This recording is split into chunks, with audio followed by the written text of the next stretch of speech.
Good evening, welcome to ITV News Meridian. Tonight's headlines where you are.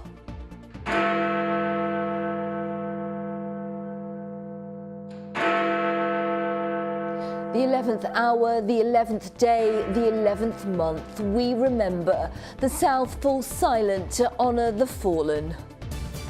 Go ahead, shoot my wife, the man who foiled a bank robbery in Hampshire by calling a gunman's bluff. And taking the biscuit, the manor house that's good enough to eat.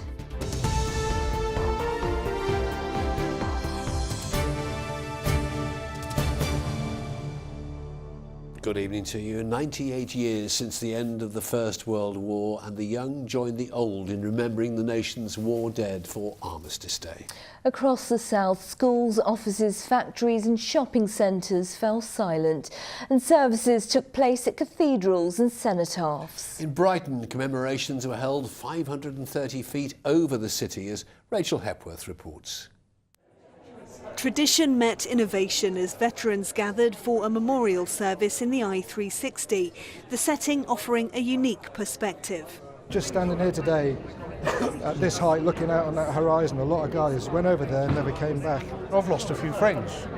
In our job, it's a thing we take as a risk, as a calculated risk, but we do it for each other as well as anything else. And it was that commemoration of comradeship and sacrifice that brought so many together across the region today. In Wimborne, a guest of honour at Queen Elizabeth's School as Dorothy Livesey laid a wreath with her grandson Harry on her 100th birthday.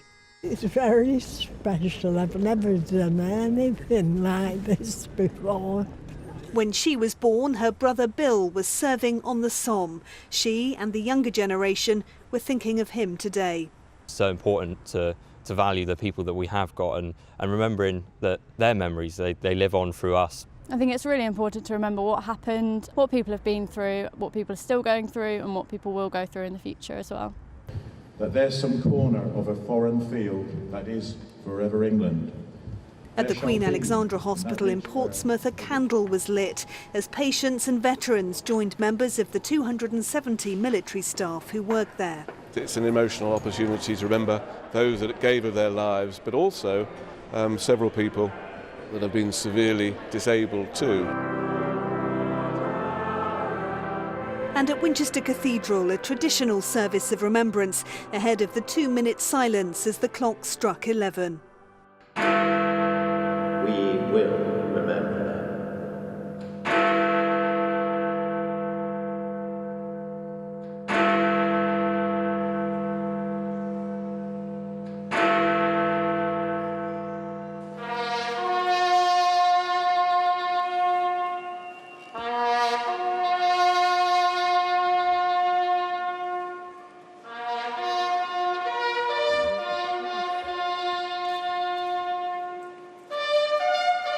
It's a very human reaction to have people seeking to remember, seeking to look forward to a better future.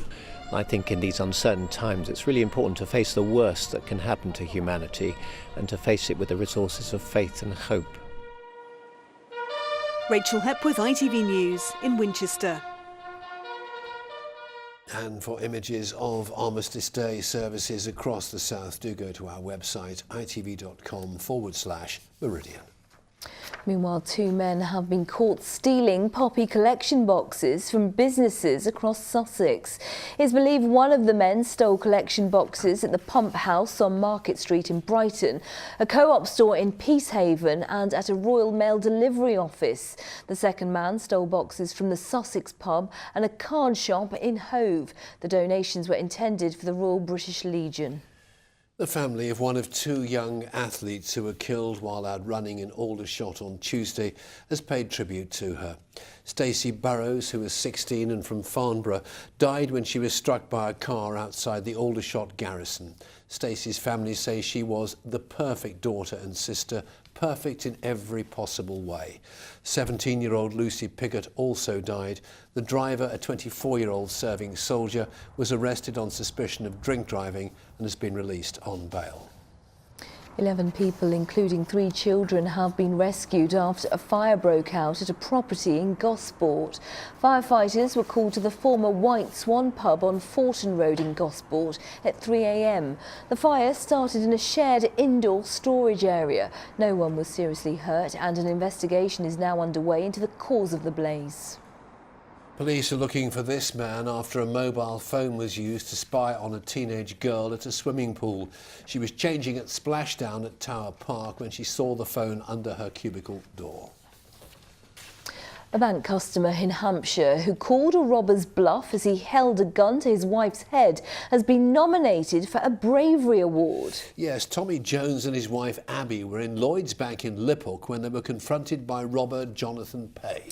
When Pay held a gun to Abby's head, Tommy told the robber, "Shoot her, she's nothing to do with me." Malcolm Shaw reports. The terrifying moment. Jonathan Pay tries to rob a branch of Lloyd's at Liphook in Hampshire, but the gunman was tackled by a customer, Tommy Jones, there with his wife Abby to pay in some money. Pay's accomplice stabbed Tommy and shot him in the leg. Abby was next in the firing line. She was on the floor on her knees. He pointed the gun at her head and he said, "I'll shoot her, I'll shoot her." I said, "Well, shoot her then." And he looked baffled, he looked back at me, looked at her, looked at me, and then shot me again and ran out the bank. And I ran to the door and pushed it shut and bolted it. Tommy's unexpected response to the threat to Abby's life bought him valuable seconds to confuse the would-be robbers. But what did she make of it? I knew when he said it what he was aiming at, to throw the gunman, but I did think, yeah, thank you very much, that's a nice thing to say. But I have forgiven him now. We've known each other since we were 11 and 12. Been married 31 years, and I wasn't going to let it end in the bank there. Do or die. It was either, you know, it first, ask questions after. Pay is now serving 16.5 years in prison. His accomplice has not been traced. Tommy Jones still has a pellet lodged in a nerve cluster at the base of his skull. He and Abby have now been nominated for a Chief Constable's Award for their bravery. Malcolm Shaw, ITV News. In other news, the case against a Dorset police officer charged with assaulting a man at a police station has been dropped. 40-year-old PC Jamie Wallace was charged with common assault following the alleged incident at Bournemouth police station in April. He was removed from frontline duties during court proceedings, but the case has since been discontinued due to insufficient evidence. A horse has been rescued from a muddy bog in Dorset. The horse, nicknamed Rolo, was stuck up to his belly in the bog near Verwood last night. Specialist animal rescue officers used mechanical lifting equipment to successfully winch Rolo to safety. Plans to improve 2 country parks in Hampshire have been approved by councillors. Queen Elizabeth Country Park near Petersfield will see £3 million spent on the site, with more than £4 million invested in Staunton Country Park in Havant. And the D-Day Museum in Portsmouth will open for free on Sunday to commemorate Remembrance Sunday. Plans will also be unveiled for the future of the museum, which has been awarded £4 million from the Heritage Lottery Fund. New displays are planned from spring 2018. The museum will be open from 10 until 5.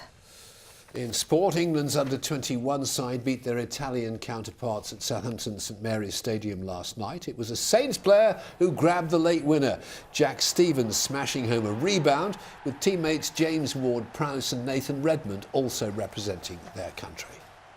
Jack Wilshere may become Bournemouth's first full England international when they take on Scotland tonight, live on ITV, with Southampton's Ryan Bertrand also hoping to be involved. In League 2 tomorrow, Crawley hosts Cambridge and Portsmouth entertain Mansfield. Meanwhile, a row's broken out after a wheelchair athlete was told he could only participate in the Brighton Marathon if he was pushed around the course. Yes, when David Williamson from Havant objected, organisers changed their rules, but still say wheelchair users must be accompanied by an able-bodied runner. David says he's furious. Andrew Pate has more.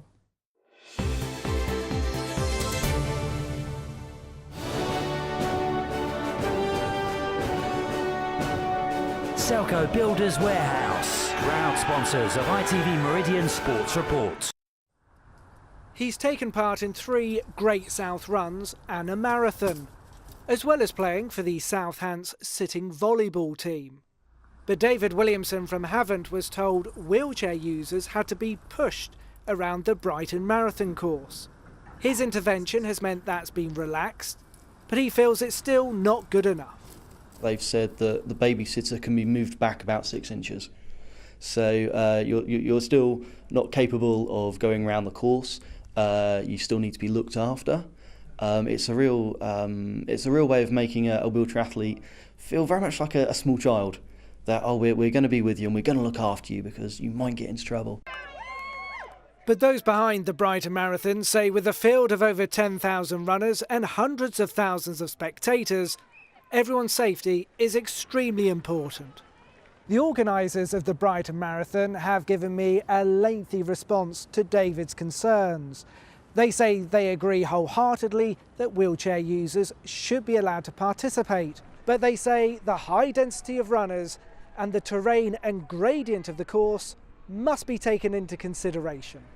David, though, says he's continuing the fight for the 770,000 disabled children growing up in the UK.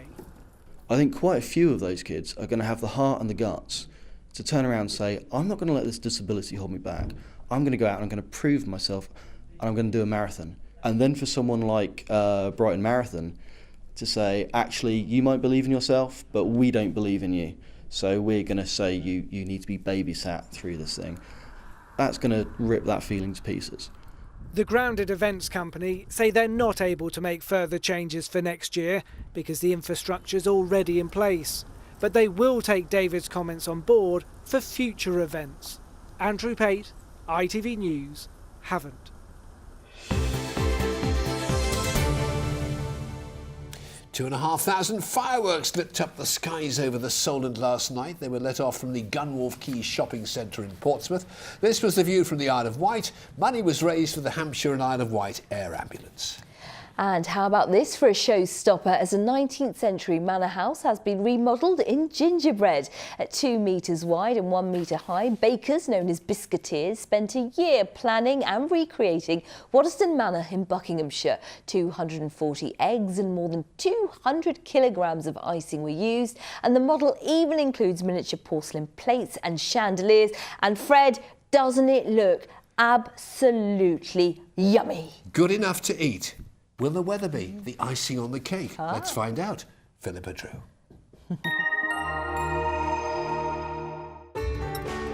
From blizzards to pool, driving through Europe, Eurotunnel the Shuttle sponsors ITV Meridian weather.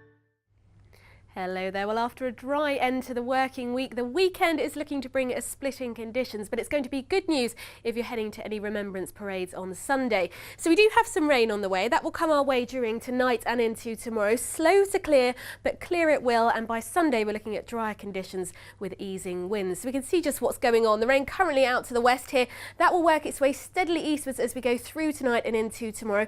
Becoming slow moving over the far southeast there, but even that eventually clearing on Sunday. And as I said, drier, brighter conditions to follow and lighter winds as well.